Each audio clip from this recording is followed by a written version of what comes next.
Bismillahirrahmanirrahim. Assalamualaikum warahmatullahi wabarakatuh. Kembali lagi di channel Pena Pencari Hikmah. Kali ini kita akan bahas Khalifah Utsman bin Affan, dermawan yang syahid terbunuh. Jangan lupa sukai video ini, komen dan berlangganan, serta bagikan video ini agar bermanfaat bagi semua. Utsman bin Affan merupakan salah seorang sahabat Nabi yang dipercaya melanjutkan estafet kepemimpinan Khulafaur Rasyidin setelah Rasulullah wafat. Estafet kepemimpinannya diturunkan kepada Abu Bakar dan berlanjut kepada Umar bin Khattab. Barulah kemudian digantikan oleh Utsman bin Affan. Hal ini tentu bukan tanpa alasan, selain dilihat dari ketaatannya menjalankan perintah Allah. Ia menggunakan malam hari untuk membaca Al-Quran, berzikir, dan salat malam. Tidak hanya dalam urusan ibadah saja, Utsman juga banyak memberikan kontribusi terhadap kemaslahatan umat. Berakhlak mulia, berpendidikan tinggi, dan berasal dari keluarga yang kaya raya, silsilah Bani Umayyah. Meski berasal dari keluarga yang kaya raya dan sukses sebagai seorang saudagar, namun ia tidak pernah menimbun harta tanpa disedekahkan kepada orang yang lebih membutuhkan. Ia bahkan senantiasa hidup sederhana. Kekayaannya tersebut tidak membuatnya sombong ataupun angkuh dalam menjamu para tamunya. Segala hidangan lezat nan mewah disajikan.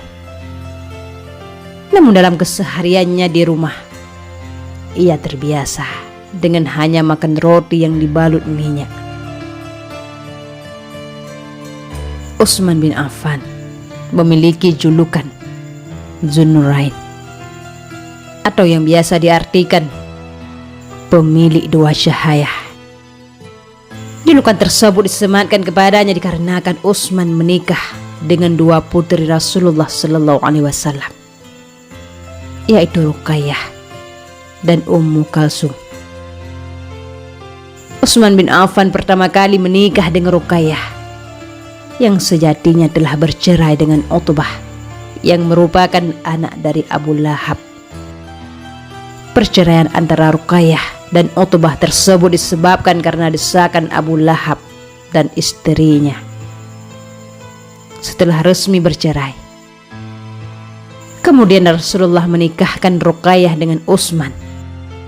Namun tak lama kemudian, saat di Madinah, Ruqayyah sakit parah dan akhirnya meninggal dunia.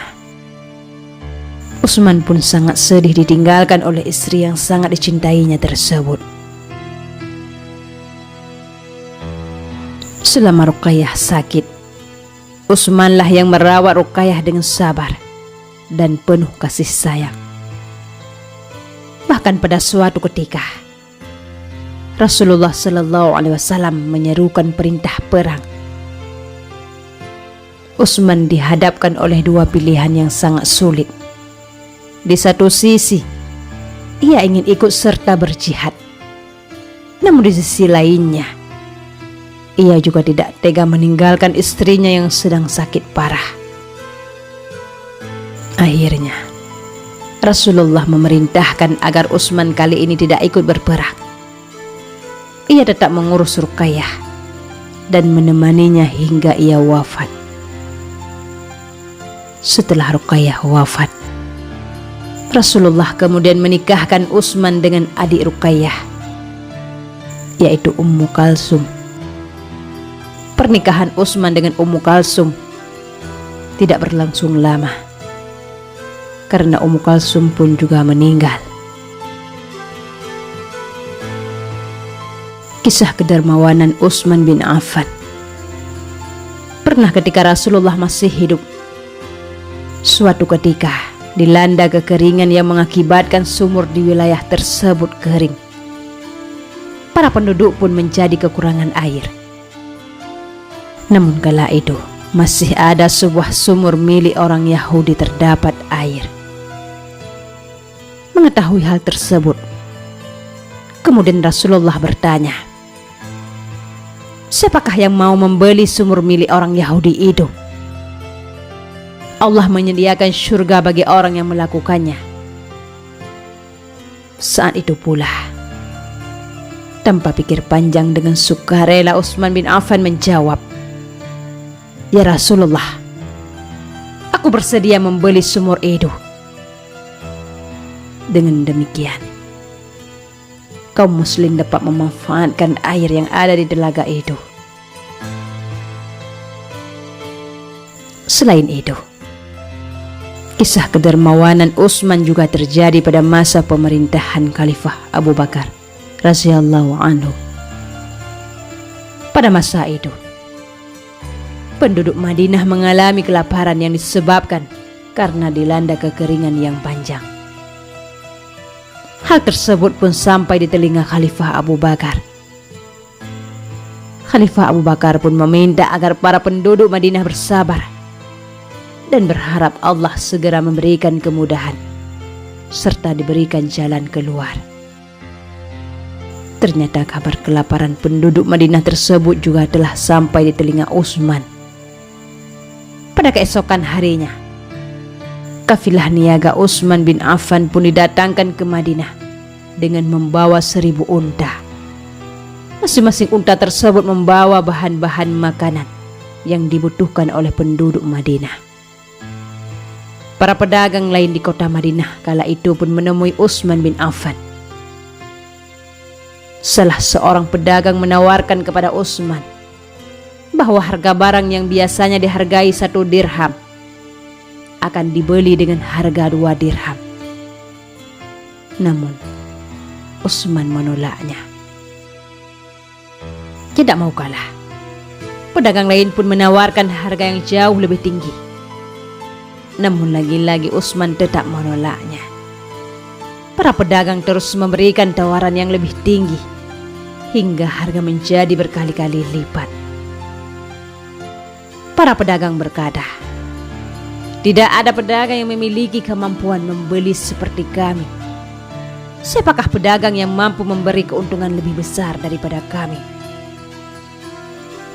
Utsman berkata, "Allah mampu memberikan keuntungan berpuluh kali lipat."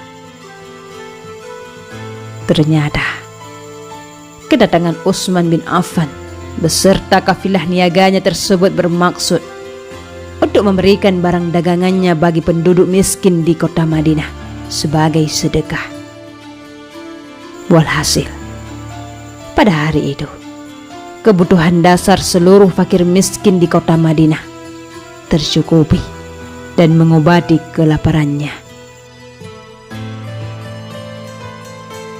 Ketika Utsman bin Affan diangkat menjadi khalifah ketiga, menggantikan Umar bin Khattab yang terbunuh. Pada masa kekhalifahannya, ajaran Islam telah tersebar luas, meliputi wilayah Kaukasus, Afrika, Sin di Asia Selatan, dan pulau-pulau di sekitar Laut Mediterania. Perluasan Masjid Nabawi pertama kali dilakukan oleh Utsman bin Affan dari kantong pribadinya tersebut. Dana yang dihabiskan untuk perluasan tersebut sebesar 20.000 dirham. Hal ini disebabkan karena Masjid Nabawi kala itu dirasa sudah tidak dapat menampung jamaah.